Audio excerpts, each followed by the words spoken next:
O-News Radio sur outremernews.fr.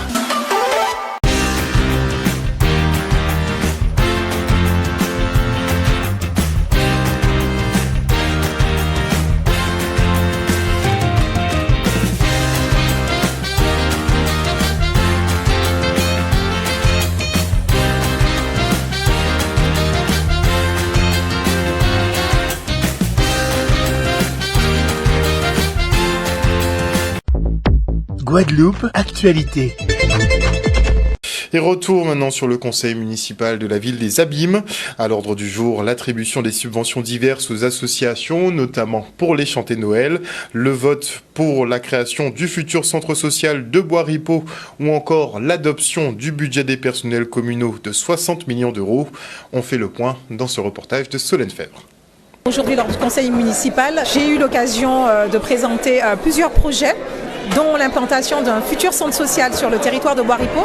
Il faut savoir qu'à ce jour, la ville possède 5 centres sociaux municipaux sur son territoire, qui passent de Chazot, implanté à Chazot, Petit Pérou, Rézé, Grand Camp et La Croix.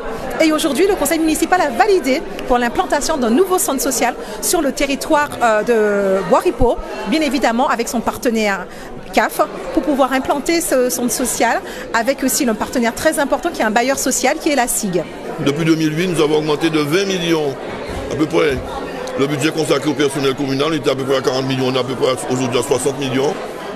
C'est énorme, mais il faut aussi qu'on pense aux autres solidarités, être solidaire vis-à-vis de nos besoins sociaux, des besoins de sécurité, la police municipale, nos besoins en termes de la caisse des écoles pour mieux nourrir, accompagner, encadrer nos enfants pendant les périodes d'interclasse, le monde sportif, le monde associatif, le monde culturel qui participe de la cohésion sociale.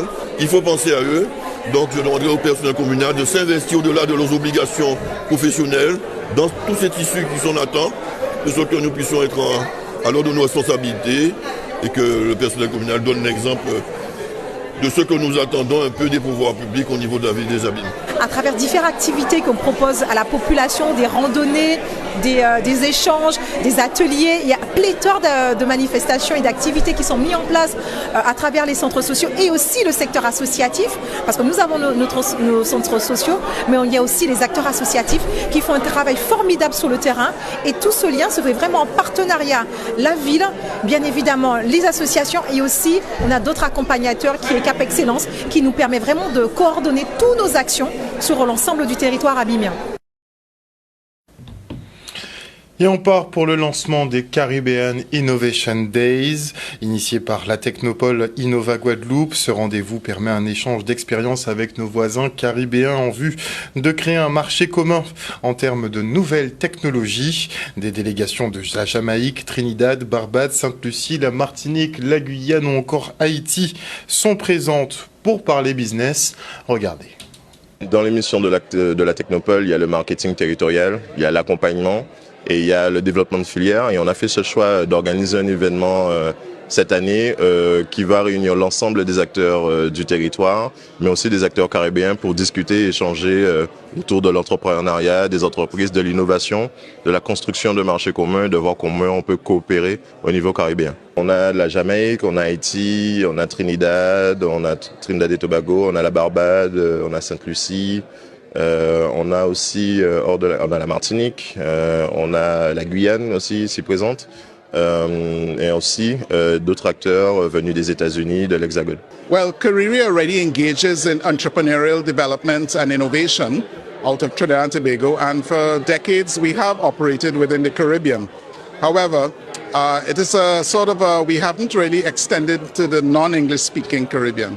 Coming to Guadeloupe allows us that opportunity, one, to learn for other people's capacities, but two, to allow us to offer services that we can now extend to the non-English speaking Caribbean, and also with collaboration, even new products developed, tailored to the local market, where certain strengths that Kariri has in entrepreneurial development, innovation, business development, and so on, which we've been doing for decades, we can now assist both Guadeloupe and all non-English speaking Caribbean countries because we have that capability.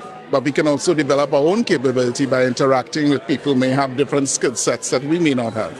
À mon avis, c'est très important d'avoir ces synergies entre les entreprises qui innovent, qui ne sont pas forcément sur des champs concurrentiels, mais qui peuvent déployer des process similaires ou des méthodologies d'accompagnement de l'innovation, parce que l'innovation, ça s'accompagne. Ça permet de spécifier les territoires, et ça, c'est quelque chose d'extrêmement important, et les échanges de ce type-là sont capitaux pour nos territoires. Ça nous permet de regarder un petit peu comment évolue l'écosystème à la fois guadeloupéen, mais également dans sa zone géographique de proximité, de voir un petit peu comment on peut intervenir, faire des regroupements d'entreprises sur le sujet de l'innovation et de regarder un peu les méthodes déployées sur chacun de ces pays-là. C'est de montrer qu'on est en capacité, nous, Caribéens, d'innover et de créer des choses qui peuvent faire être des éléments changeants pour le monde. Donc déjà, il faut qu'on réussisse à se fédérer entre nous et à coopérer, à échanger sur ce qui est fait, sur ce qui est développé, pour justement trouver les synergies nécessaires en termes de financement, d'action et de développement pour faire émerger les projets de demain. La ville de Petit-Canal, la Chambre des métiers et la CNGT présentent la 5e édition de Terre en Fête. Les 6, 7 et 8 décembre prochains, plus de 150 agriculteurs, agrotransformateurs et artisans présenteront leur production à la paysannerie. Un grand marché local à ne pas manquer. Regardez. Donc aujourd'hui, on a voulu porter l'information sur la 5e édition de Terre en Fête. C'est une manifestation qui est mise en place en collaboration avec la Chambre des métiers et bien sûr les partenaires institutionnels des collectivités, à savoir la communauté d'agglomération du Nord-Volontaire, la région Guadeloupe, on a la Chambre d'agriculture aussi, et bien sûr il y a d'autres partenaires privés qui nous accompagnent. On a cette 5e édition. L'objectif pour nous, c'est véritablement mettre en avant le savoir-faire guadeloupéen à travers les artisans et à travers les agriculteurs. Événement, j'allais dire, de territoire, événement qui répond à une volonté, une philosophie économique, une volonté déjà politique, c'est vrai, parce que la région fait appel à la Chambre de métier pour pouvoir organiser des manifestations de ce type. Nous sommes en délégation de service, nous exécutons, nous avons un savoir-faire, nous rassemblons nos forces, les artisans, nous additionnons nos forces avec la Chambre d'agriculture, les agriculteurs, et bien sûr les territoires, c'est-à-dire la commune, la CNGT, pour pouvoir organiser une telle manifestation. Nous sommes sous le territoire de la CNGT et que la CNGT a la compétence économique. Donc tout ce qui se passe et qui valorise, qui crée de la richesse, parce qu'en fait on l'oublie, mais une telle manifestation, certes, c'est une manifestation de fête pour les gens qui vont participer dans la joie, puisqu'on est en décembre, c'est un peu une période de fête, mais c'est de la création de richesse, car automatiquement les artisans qui vont venir présenter leurs produits vont vendre. Et la vente, c'est ça. On oublie quand même qu'il n'y a pas que les grosses industries qui font de la richesse. Il y a aussi les artisans, il y a les agriculteurs, il y a les services de toutes sortes. Et la communauté d'agglo, dans sa compétence économique, tient à valoriser tout ce qui se fait. Et c'est pour ça que depuis 5 ans, la communauté d'agglo accompagne cette manifestation.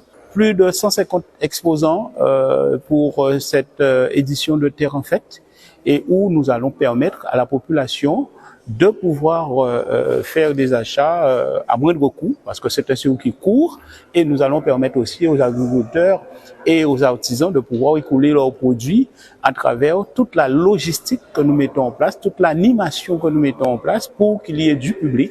Et c'est pour ça qu'on lance un appel à la population guadeloupéenne pour leur dire: nous vous attendons, nous sommes prêts pour vous accueillir et pour vous proposer, je dirais, des prestations de qualité.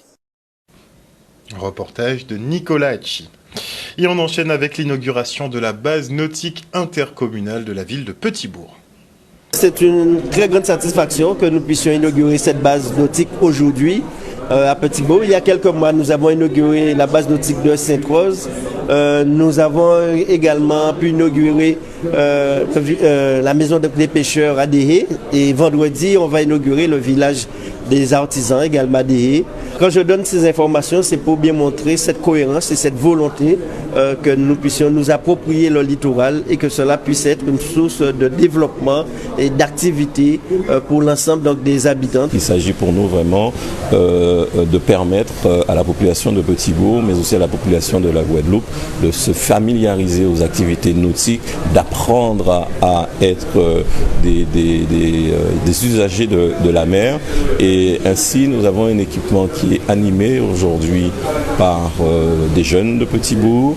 Et c'est un équipement qui rentre droit dans une logique que nous avons mise en œuvre depuis un certain nombre d'années, c'est-à-dire ouvrir le territoire de la ville de Petit-Bourg sur sa façade maritime, faire de sorte que la mer soit un espace dédié au développement économique, dédié aux activités nautiques, dédié aux loisirs, dédié au sport. La mer, je reste convaincu, c'est l'élément où il y a le plus de potentiel possible, puisqu'il faut rappeler que nous, on a toujours donné dos à la mer, puisque la mer représentait le danger, alors qu'aujourd'hui, il faut s'approprier la mer, toutes les activités nautiques, et c'est un lieu de création d'emplois inimaginable. Et c'est en ce sens que moi, en tant que président du département, on va mettre une sorte de dynamique sur les 21 ports pour que cela puisse être source de développement.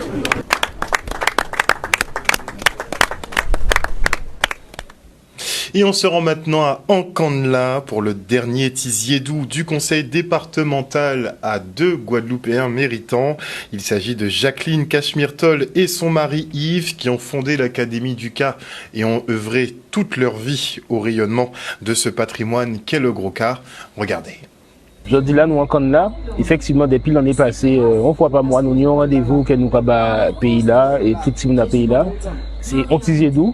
Tiziédou sont gens pour nous dire Guadeloupéens. Mais si les Guadeloupéens qui fait, qui roulaient en kilti, qui fait musique, peinti et marquer livre ou même manger avec Léonita Cellini, nous avons des gens comme Alex Nabis qui font l'autre travail aussi pour et la Bastère, la Côte sous le vent ballon. Eh bien, Tiziédou sont gens pour dire merci pour le travail là, vous fait là. Bien souvent, nous attendons une chapée pour nous bailler reconnaissance et pour nous bailler toute citaille. C'est important pour nous parce que le patrimoine aussi, ben, c'est yo. C'est ça qui peut faire si je dis jour, nous peut arriver revendiquer ça nous et revendiquer la Guadeloupe. Nous avons le respect pour eux et je dis là, son petit d'outils spécial pour des gens, Jacqueline Cachemire-Toll et Yves Toll, mais pour dire merci pour tout le travail qu'ils ont fait en Kiltigoka et pour l'identité à pays Guadeloupe. Mon époux et moi, nous sommes très touchés parce que nous n'avons pas travaillé pour être reconnus. Cependant, le conseil départemental, en la personne de monsieur le président Guy Losbar et le président de la commission culture et patrimoine, monsieur Mado, ainsi que monsieur Dumurier, en prenant la décision de nous mettre à l'honneur, montraient qu'ils reconnaissaient le travail que nous avons fait pour notre pays à travers la culture, par la culture. Et nous sommes d'autant plus émus que mon époux a déjà reçu je dirais pas des récompenses, mais des hommages, des distinctions. Moi aussi, j'en ai déjà reçu, mais c'est la première fois que le couple est reconnu. Le couple a une distinction ce soir. Donc, le président Losbar et son équipe prouvent qu'ils ont été sensibles au fait que monsieur et madame Toll ont servi main dans la main la culture de leur pays. Reportage de Michel Depape. Et on fait un retour maintenant sur le rallye Jaricho qui s'est tenu ce week-end. Regardez. On est parti sur une épreuve relativement courte avec 8 épreuves spéciales, enfin 8 passages en tout cas, et le public a répondu présent. Les pilotes aussi, puisque nous avions 22 engagés, 19 au départ. Donc oui, effectivement, il y en a qui ne sont pas rentrés, mais oui, la fête a été belle. L'objectif, c'était de permettre au public d'être au plus près, en tout cas, des concurrents et de pouvoir les voir passer, donc à Jarry, à plusieurs reprises. Donc oui, on est content, on est content. Je profite pour remercier l'ensemble des bénévoles de la ZAG, les officiels, les collectivités qui nous accompagnent lorsqu'on fait les demandes d'autorisation, la sous-préfecture. Et puis on dit rendez-vous dès 2025 pour vivre de nouvelles aventures. On a pu gérer dès le départ. Première spéciale, c'est jamais nos spéciales à nous. Donc ni nous met que 2 secondes. Après, ni nous avons un problème technique. Donc il fallait juste gérer pour rester sur la route. Donc c'est une nouvelle expérience pour nous parce qu'il fallait qu'on reste concentré. Et ça, on n'avait pas encore connu ça, être seul devant et voilà. Et beaucoup de chapeaux à tous les petits gars en C2 et notamment aussi Fournier avec une voiture majeure 2 fois qui fait des temps pareils, c'est magnifique. Donc on a de bons pilotes en Guadeloupe. On a su l'emmener correctement, faire la différence. C'est sûr que en début de soirée, les 4 premières, on savait qu'il fallait mettre un grand coup quoi et faire la différence, que c'était gras, c'était mouillé. J'adore ça, j'aime quand ça glisse, donc on savait qu'il fallait faire la différence là. C'est ce qu'on a fait. On a fait le travail dans les 4 premières. Et dans les 4 suivantes à Jarry, même malgré des petits soucis de boîte, on a su gérer notre petit matelas d'avance. Je crois qu'on gagne on finit deuxième avec 5 secondes sur le troisième. Donc c'est formidable. En plus avec le faire avec un grand copain, c'était génial. Et je remercie toute la team Pinot Meca qui a su me fournir une voiture au top de sa forme. Et j'ai ramené le résultat escompté. On est venu sans prétention parce que à savoir que le moteur de la voiture était complètement démonté encore ce matin. On arrive à l'assistance, on arrive aux vérifications, on constate qu'on a une grosse fuite d'huile. Donc on a dit merde, c'est mal barré, on est mal barré, est-ce qu'on va prendre le départ déjà? On arrive à réparer, on commence à se mettre dans le bain. On a notre ami Jean-Marc qui fait une sortie à la première. C'est lui d'ailleurs qui nous a motivés à venir. J'espère qu'il va très vite réparer. Derrière, on a Thibaut qui attaque. Thibaut qui avait le feu aux fesses, qui a vraiment attaqué. On n'a pas pu le contenir sur le petit volet puisque quand même il connaît bien, c'est chez lui.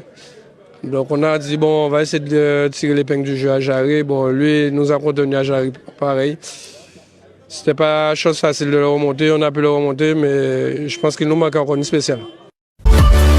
O-News Radio sur outremernews.fr.